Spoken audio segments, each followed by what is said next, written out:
Coming up, needs to measure from here to the middle of the ice, 90 millimeters. The chain jumps over the windlass pulley. These seas today give a good example of how dangerous a boom can be. And after an exciting day sailing, for us it was a first time. And here we see the tossers in action, caber tossers of course. Following a small gully, climbing directly up the face of the hill, she considers giving up her plan. Water supplies come to an end. Eat her alive. Following her progress on my phone, I decided to go and meet her. Welcome back to a new adventure. We are at anchor in Tarbet Lagoon, where we left you with a cliffhanger at the end of last episode. Area. There have been some pots around as well, and we hope we might get some. I'd actually like some langoustines, but we see whether we catch something. Meanwhile, we have learned that langoustine are in much deeper waters than here. Normally, fishing for langoustine in the UK is pursued at much greater depths, sometimes far over 100 meters. This is also the reason why in our waters lobster pot markers remain a clear and present danger even in deep waters.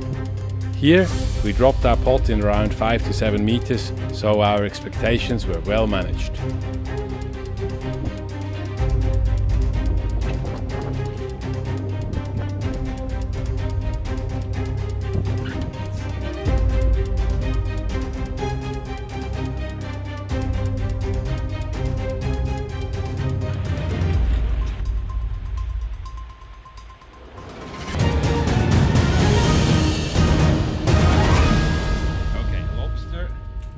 To measure from here to the middle of the ice, 90 millimeters. Now let's see this guy along this line, and that's just 84, 85 if I brag. So it's too small, but it's a nice one. It's a lovely one. It's a lovely one. Look at that.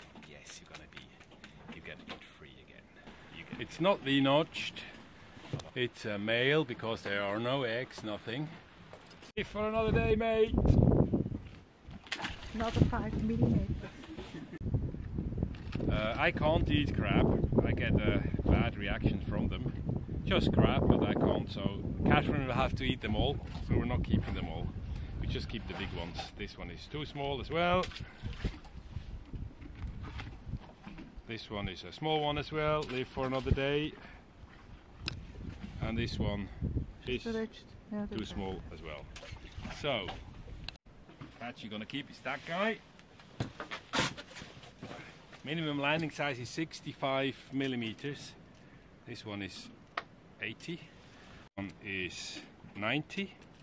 That's fine. Just checking whether there's any eggs on them or not. No. This one is 75. Fine. We have a 33 kilo Rockna anchor, which is at the upper range of the size recommendation for our 46-foot Bavaria. But as it just fits on our bow roller, and in case of anchors, bigger is in most cases also better, it gives us the additional safety and peaceful nights in an anchorage. Normally we have no problems in lifting the anchor, but this time the chain jumps over the windlass pulley. Luckily we always wear boots, so Catherine quickly stops the chain, and with our headsets she makes the situation clear to me very precisely about what's going on. There is not a lot of space in this anchorage for drifting with a dangling anchor, so we must react quickly to get Polaris back under control. Well, every day is a school day at sea.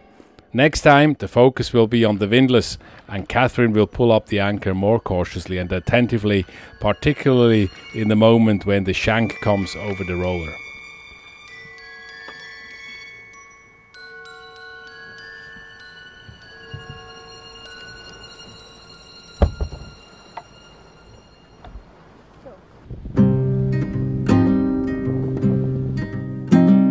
Sometimes things happen beyond your control, as if they have a life of their own.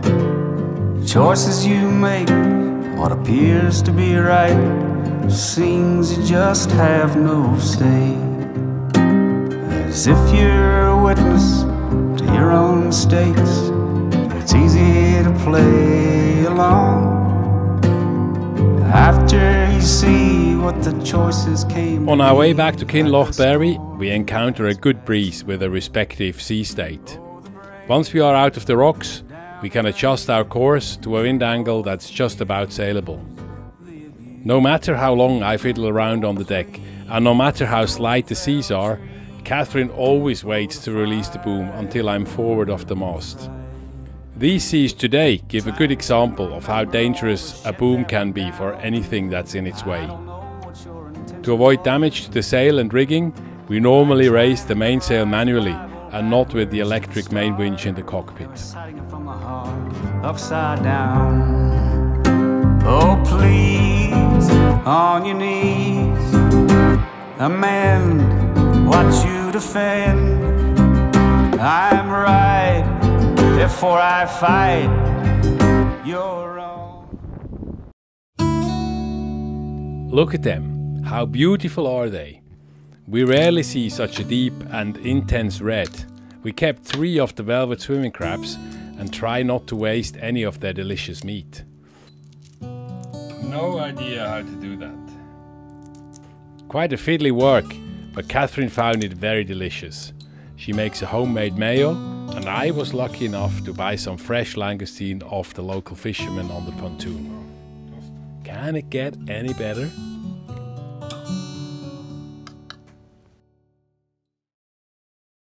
Good morning. It's Wednesday the 9th of August and we have just left the harbour of Kinlochbervie for the second time. We now have a brand new body for our camera, but to our horror we realised that it wasn't the camera body but the external microphone that was compromised. Our next destination is Lochinver, about 17 nautical miles away. The weather is nice today and there is a good breeze of force 3 to 5 from northwest. We hope it's going to be a nice sail, as there might be some swell out there. We had some strong winds in the last 2.5 days.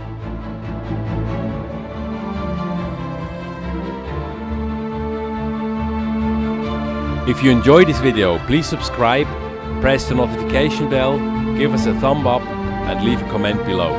Thank you for your support.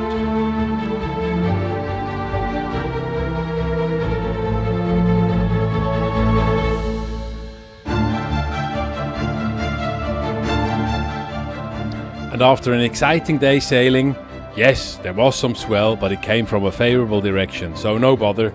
We prepare for our arrival in Lochinver. The fishing port of Lochinver lies about 40 nautical miles south of Cape Wrath, on Scotland's rugged northwest coast. It is a landing point for both the UK's whitefish fleet and for vessels from various European countries. The proximity of the fishing grounds in west of Scotland, Rockall and in the North Atlantic make it an excellent port for large fishing vessels to unload their catch. Sadly, and similarly as in Kinlochbervie, the fish that is landed here is loaded on big cooler lorries and shipped directly to their destinations, mainly abroad. Unbelievably, there is no shop to buy freshly caught fish in this place. The council-run marina for leisure boats and visiting yachts has 2 pontoons with water and electricity. At this time, we are not sure what's going on here, and we just enjoy and join the laughter in the harbour. Later we figure out that traditionally there is a regatta with self-built rafts across the harbour on the evening before the Highland Games. The guys with their couch, or actually more, a small floating living room, even managed to capsize. It was fun to watch, and I think the rowers had their fun too. Good morning. We are currently in Lochinver. It's howling outside with a force 6 to 7 at the moment. There's a big rain front coming through, as you can hear. Today are the Highland Games here, so we really hope in the afternoon it will clear up.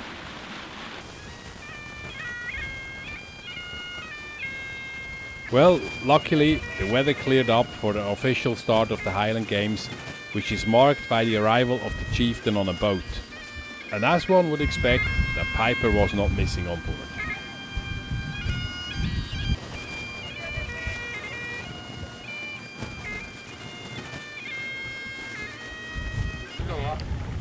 That's the arrival of the chieftain. All the dignitaries of the village are on board, and there's going to be a small procession from here to the sporting grounds where the Highland Games will take part. So I present you on behalf of the community with the Cromag and welcome to Lochinver. So all the best.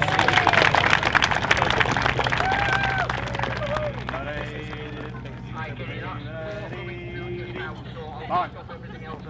Ready. By the right. The origins of the Highland Games can be traced back to the 11th century, after King Malcolm III invited local men to compete in a foot race up Creek Chunich in order to select a royal messenger. Initially held as a test of strength, agility and stamina, the games gradually transformed into a multi-phased event. For us, it was a first time to witness this quintessentially Scottish activity. I mean, we heard about it, we saw it on TV, but we never attended the Highland Games as spectators. So you can imagine that we were very excited. There are no gender rules, but in Lochinver the only competitors were male. They were very special self-rigged boots, so they can tack themselves into the grass for a better holding. The dressing up was already an eye candy, and we can report that the competitors wear underwear under their kilts. And the colour of the tartans has no specific clan connection. In Lochinver, the first heavy event is hammer throw with 2 different weights. At the other end of the pitch, we see what looks like fishing on grass. Next, and not less competitive, is the tatty run. Here, the competitors have to transport a potato, hence tatty, on a spoon they carry in their hands. It looks like this is very popular. And then there is the omnipresent piping contest. This looks very unfamiliar, and so we ask a competitor. He explains us the construction and basic technique for bagpiping. It requires a great deal of air control and lung capacity, as well as a proper posture and technique to keep the air pressure constant in the bag throughout the tune. In a competition, the piper must play a tune for 12 minutes and variations on it. The variations become more and more complicated and technically demanding and include walking patterns. Neither should he lose the main melody, nor should the bagpipe get out of tune, which they invariably do, so constant retuning during the playing is required. Looks simple, but is mind-blowingly complicated. Very impressive. Back to the heavyweights. Shot put is going on. And to the lightweights, they give it a try in high jump. It's not for everybody. Highland dancing seems big here. There are several different dances, that's obvious. Different dresses and different jumps and different looks, all very impressive. But after the bagpiping experience, we think this is definitely too complex for us to understand. And here is the Great Scottish Bake Off and Gardening Show. Everything has to be handmade or self-grown. Berries, potatoes, kohlrabi, cabbage and cakes. Finally, the self-bound bunches of flowers, self-grown from the garden, of course.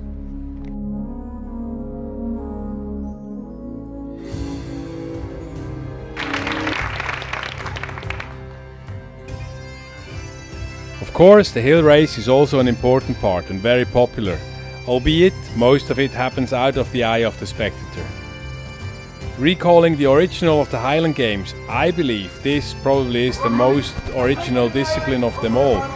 It's a 9 kilometers run up the hill and back, probably as in Malcolm III's time.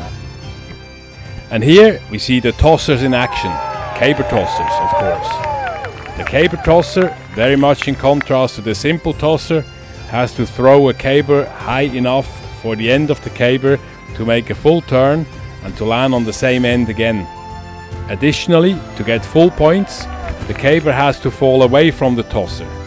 It takes more than a simple tosser to accomplish this. The weight over bar is a classic strongman discipline at the Highland Games. The object thrown is a 56 pounds, that's over 25 kilos, my friends from beyond the imperial measurement area, and it must be thrown using just one hand. With each successful attempt, the bar is raised a notch, eliminating the contestants one by one. Well, this was a thrilling day today. We saw and learned so much about Scottish history and culture today, but for the foreigners we are, some of it still looks a bit quirky.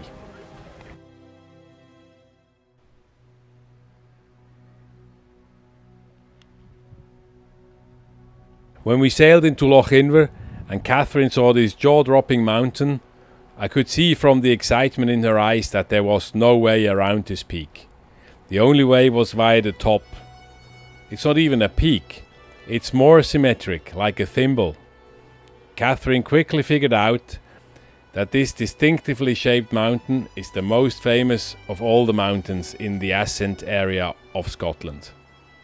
It is the majestic Suliven, a 731 meter high, 2 kilometer long rocky ridge rising straight up from sea level. With 731 meters, it might be considered a wee hill, not even a Munro in Scottish terms. But as she would learn, the Suliven is not to be taken lightly.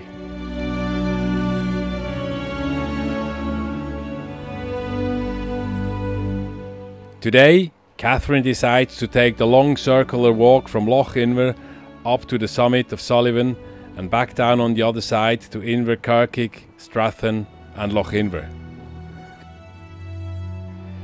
It's an easy peasy hike of just about 30 kilometers, and I really can't be bothered to move my arse to the top of it.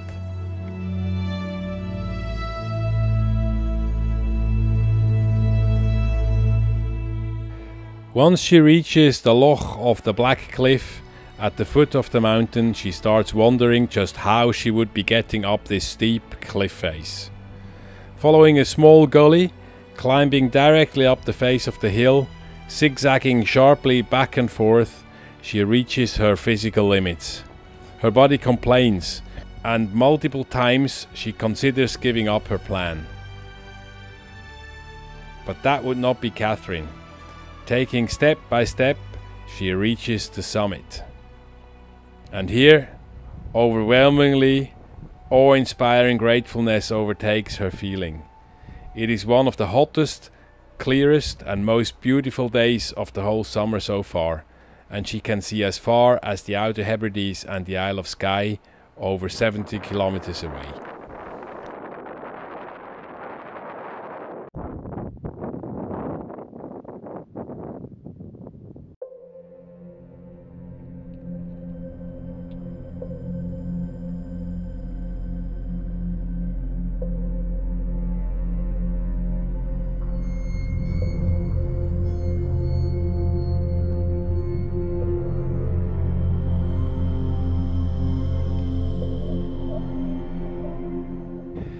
The way down on the south side of Suliven is very steep and the path isn't obvious.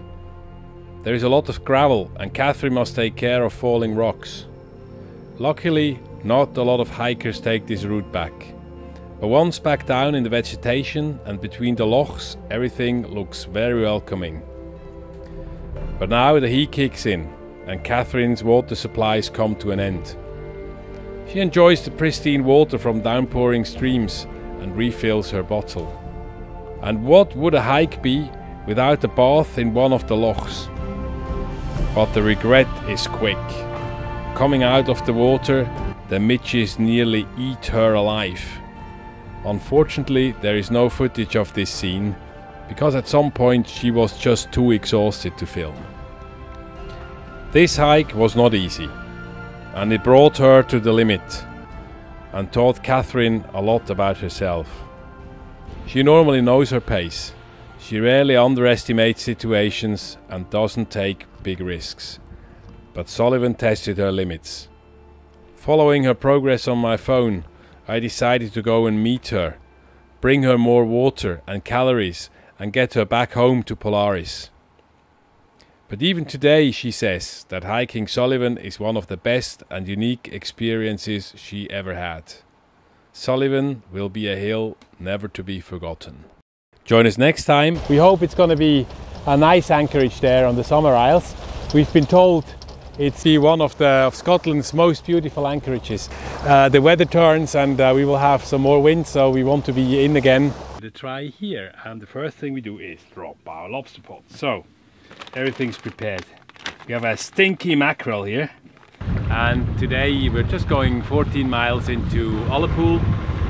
There is some blow coming later today, tomorrow and on Saturday, and we decided to go in a visitor's mooring in Ullapool and explore Ullapool a bit.